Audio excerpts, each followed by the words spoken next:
কিছুক্ষণ আগে আপনারাই বলছিলেন যে মিডিয়ার মানুষেরা আমরা ওটা দেখতে চাই না, সেই তোষামদি মোসাহেবি এই জিনিসটা আর দেখতে চাই না। দুর্ভাগ্যজনকভাবে ওটাই আবার দেখতে হয়। রাজনীতিতেও একই ঘটনা ঘটে, আপনার আমলাতন্ত্রে একই ঘটনা ঘটে। Something is wrong somewhere.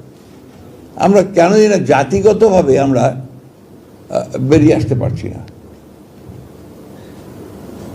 এখনো, কেন জানি না।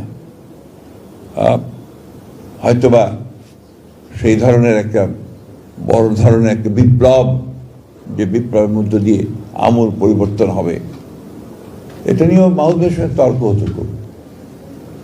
মাহমুদ ভাই আমাদেরকে ব্লেম করতেন, বকা দিতেন।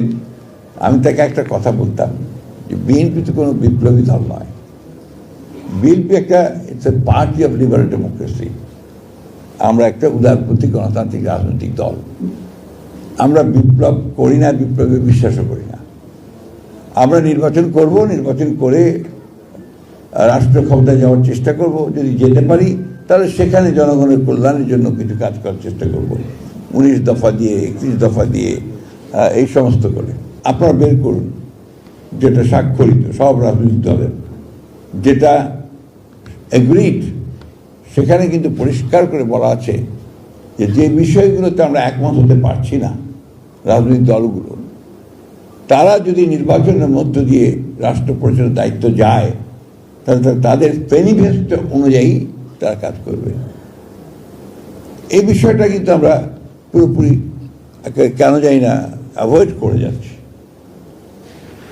এই বিতর্কগুলোর অবসান হওয়া উচিত, সেটা আলাপ আলোচনার মধ্যেই হতে পারে নিঃসন্দেহে। আমি মনে করি সংসদের সুযোগ এসছে, একটা আপনার কমিটিও তৈরি করা হয়েছে।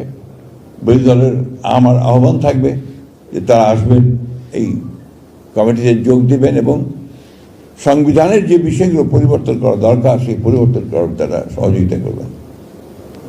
আন্দোলন তো আমরা বহু করেছি,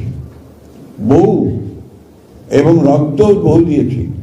সেই একেবারে আমি তো বলি যে আমরা 46 সাল, তারও আগে থেকে 40 থেকে তিতুমিরের সময় থেকেই তো যুদ্ধ করছি, লড়াই করছি।